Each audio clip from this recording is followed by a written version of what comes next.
Anong apelyido? Ayan talaga ng mga taga-Alvin University, di ba? And tourism. We also have Boss Dada of SMNI News. And the rest of the media correspondents from different platforms, from different countries. Hello sa inyo. If you want to be recognized, give me your name and I will recognize you later. Is that okay? The next is Ma'am Emily Varameda from UK. We have 2 representative leaders in every country. Pero kung wala pa siya, let's go to Germany. Mr. Christopher Barton and Miss Geraldine Cordova. So, una muna si Mr. Christopher. Okay. Where are the people or the Filipino representative from Germany? Nauhaw na, no? Okay. Iklian na lang daw. The less is better daw. Hello! Goodbye! Grabe naman itong mga taga-German. Respetuhin natin ang mga taga-Germany kasi sila ang may-ari ng mga German Shepherd. Magandang araw po, Netherlands! Hello, Germany! Saan po dito ang Norway? Wala, absent din. Kasama si Christopher? Okay. Magandang araw po sa inyong lahat at salamat po na nandito po kayo lahat kasama natin. In behalf of Friends of Sara Duterte supporters, DDS Germany, Duterte supporters Germany, PDP Laban Germany, my name is Geraldine, standing here in front of you. Kasama po natin isagaw, bring Duterte home. Bring him home! Bring him home! Bring him home! Bring him home! Alam ko po na kayo, busy po kayo lahat sa oras po natin. Tayo lahat may sariling trabaho, may pamilya, pero volunteers na dahil po sa kanila nandito tayong lahat. Maraming salamat po sa inyong lahat.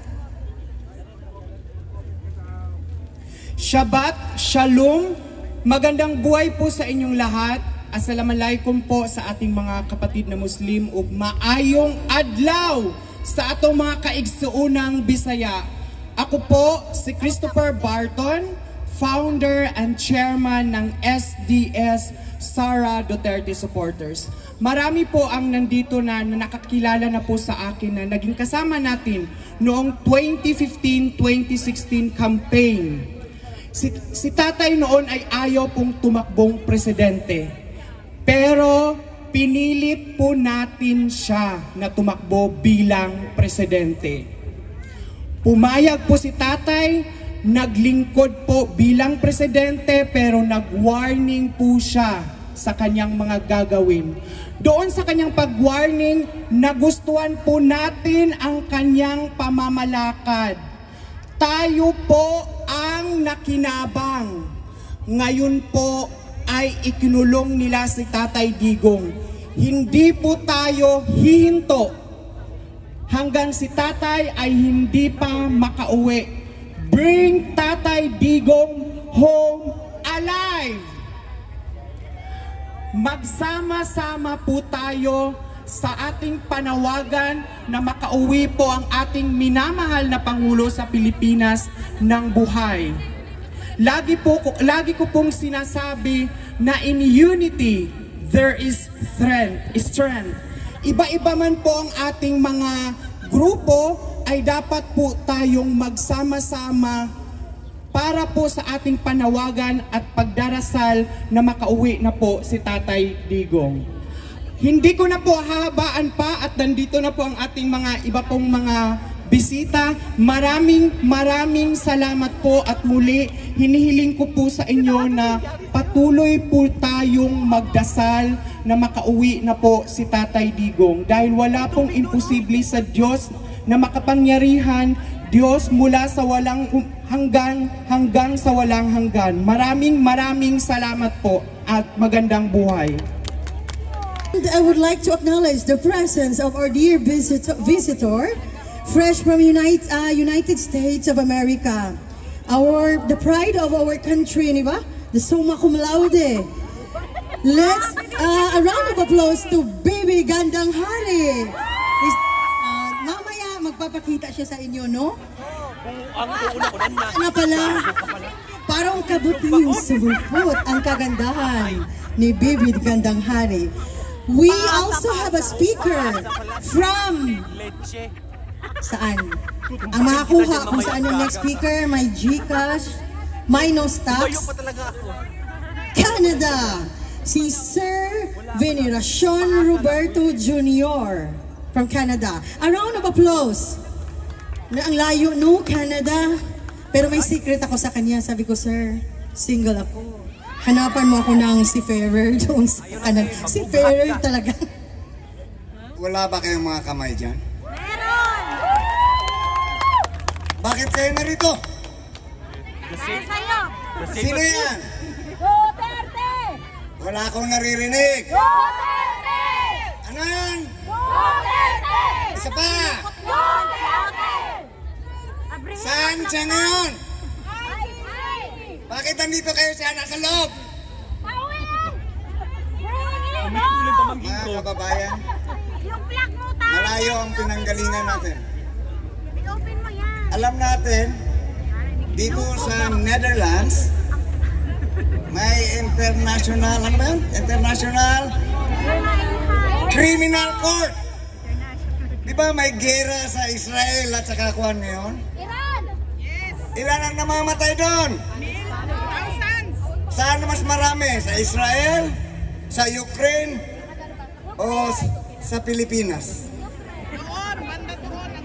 Basta dito na adaghan. Ako po itubong Davao. Nung maging mayor si Rudy Duterte, I was there. Ang first local batas na ginawa niya, yung tinatawag na Hapsay Dalan. Meaning, kagaya dito, papasok ng Amsterdam, it will take you 3 hours from Berlin just to enter The Hague. Grabe ang traffic, ano? Kaya mas magandang maglakad. What's that? Kaya mga kababayan, Bilat. masuswerte kayo at nasa labas kayo. Nasa loob si Tandang Rudy Duterte. Ano pala doon? 80 anyos! Okay na na. Alam ko, maraming caregiver dito, kaya masaya si Duterte, kaya lang nasa loob eh. I came from Montreal of Quebec. Open your flag, Tay! Hindi biro ang pumunta rito para sana man lang makadungaw yung ating presidente. Tay, Diba? Gusto niyo makita? Bakit hindi kayo nagre-request sa embassy natin? Yung embassy natin is like Philippines. Antay po sila. Pwede ba natin i-request sa embassy natin na i-house arrest na lang doon sa embassy? Bigyan ng isang kwarto doon. Wala naman silang magagawa. Huwag na sa ibang bansa, dito na lang. Hindi mo masabi. Mga kababayan, Wala yan. sana makalabas na si... Kaya walang nagagawa. Hindi ko natatagalan. Eh, syempre, administrasyon. Ito na. Ano nga eh, unang-unang pagdating ni BP, kontakin mo, hindi pinapasok si BP. Tapos sumasunod. Malayo, no? Ano, Pero sa totoo lang, taga Davao del Sur ako. kung hindi ka harira. Salamat po. Hindi siya nakapasok. Mamaya kakanta si paring Jimmy kahit hindi kami magkumpare. Yung kanta niya, laya, sana wag niya haluan ng nabudol kayo, no? Julius, nagtatrabaho ka sa gobyerno eh. Ngayon, pag sinabi ng presidente, Salamat po. President Kaya rule. wala kang makitang ano dito, taga-embassy. Pinagbawalan sila. Vloggers na may mga talent dyan, they can also speak. Okay? The next is from the host country, of course. Ito kay mga himantayon mo ng mga taga-Netherlands. Talo tayo sa Spain kasi pang valedictory address ang speech. tagisan ng galing, di ba? Next, we will go to the Netherlands. Our representative is the one who believes in me. Siya yung nagsabi sa akin na, Princess, ikaw yung mag-host sa ganito. And since I want to obey the rules, I said, okay, mag-host ako. Diba? Sa ibang event naman yon. Ladies and gentlemen, I would like to welcome the representative from the Netherlands, Sir Bong David. A round of applause, please. Chairman ng Ano mga hina naman taga-Netherlands? Ano ba ito? Walang suporta. Chairman namin. Thank you, Kap. Go, Kap. Alright, magandang hapon. Mahihain talaga ako mag-speech sa maraming tao eh. Dati doon lang ako, di ba? Pero ngayon, dito na ako kasi... Oo. Salamat sa nag-imbita, girls, sa ating po mga organizer na makapagsalita dito in behalf of our group, PDP Laban Netherlands o Partido ng Demokratikong Pilipino. Okay pa ba kayo dyan? Nakikita ko lahat. Nagpapaypay na eh. Pwede isang request? Isigaw ko, ICC Free Duterte now. ICC, isigaw ko, sasagot kayo, Free Duterte now. Sabayan nyo ng isang palakpak, saka isang bagsak ng paa. Okay lang ba yun? O, try natin para magising tayo. Okay. ICC! O, wala tayong palakpak. Ibig sabihin, hindi pa rin tayo nagkakaisa. Dapat solid tayo para pakinggan tayo. Ulit. ICC! Oh, hindi, konting practice. Ganyan, no? ICC, Free Duterte now! Sabayan nyo, dapat sabay. O, isa na lang. Siyang kamay. ICC! Para mahina. Anyway, sige. Tayo po ay nagpapasalamat sa lahat ng mga bisita na nandito ngayon, sa lahat ng mga solidong taga-suporta ng dating Pangulong Rodrigo Roa Duterte. Dati hindi po ako nagsasalita pero dahil medyo nakuha na ho tayo ng ating pong ilusyon, nasama na ho tayo dito sa inyo pong harapan na makapagbigay po ng ating pong mensahe. In behalf po ng mga supporters po ng ating Pangulo dito sa bansang The Netherlands, nandito po ako ngayon sa inyong harapan na humihiling na huwag ho tayong magsawa, na kahit ramdam po natin yung init, yung pagod, yung gastos sa ating pong pagta-travel mula sa iba't ibang lugar, nandito kayo para ipaglaban ang karapatan nating mga Pilipino. Bakit kamo? Ang Pilipino ay dapat nililitis sa ating bansang Pilipinas, hindi dito sa dayuhang bansa.